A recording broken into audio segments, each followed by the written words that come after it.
guys have a new song coming out this week, Use Yeah. My Voice. It's a great song. I've listened to it about 10 times today Awesome. before talking to you. And I just wanted to talk a little bit about the inspiration behind it and where it comes from.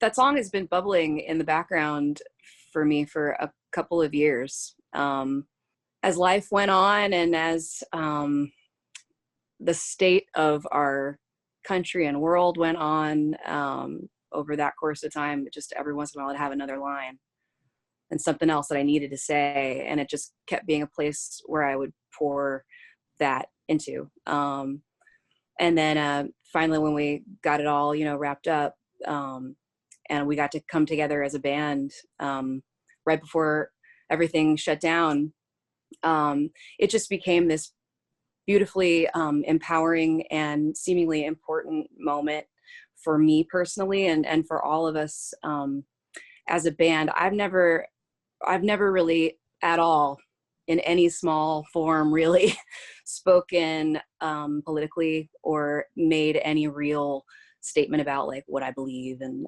what's going on there, because I don't like to divide the fans. I want the music to be our free place where we can all have something in common.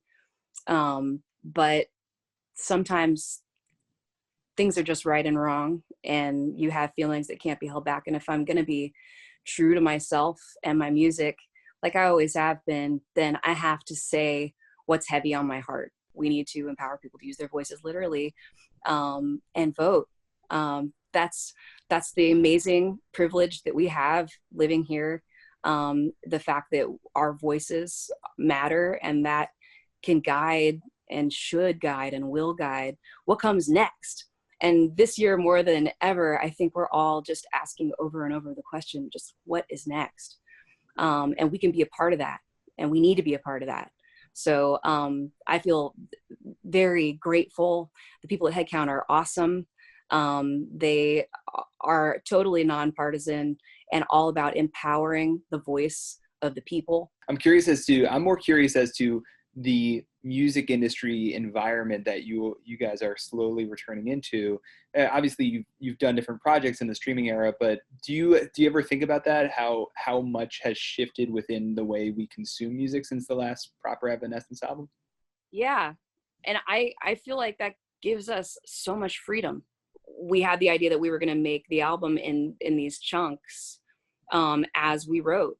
And I'm so grateful now that that was the plan, because we had 4 songs that we were sure about in February. And we went in with Nick Raskulinix, our producer, and did the 4 and just barely got them done in time. Almost not. Like I had to take the microphone home and finish some stuff right before all the total shutdown. So I've been so grateful that we had those 4 to work from.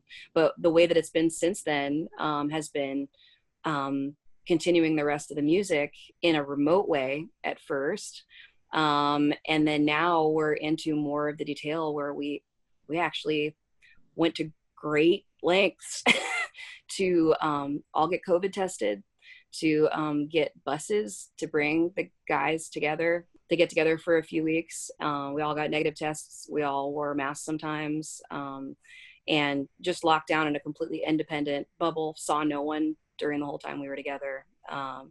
And we're able to get some recording going on the next stuff, like we're moving forward, we're making process. It's different, it's harder, there are new complications, but I am embracing the challenges and the limitations that we have this year and using them for inspiration. We all are, because it's forcing us to think in new ways and find a way around a problem. And something about that, I don't know, it's almost like a little bit of a map.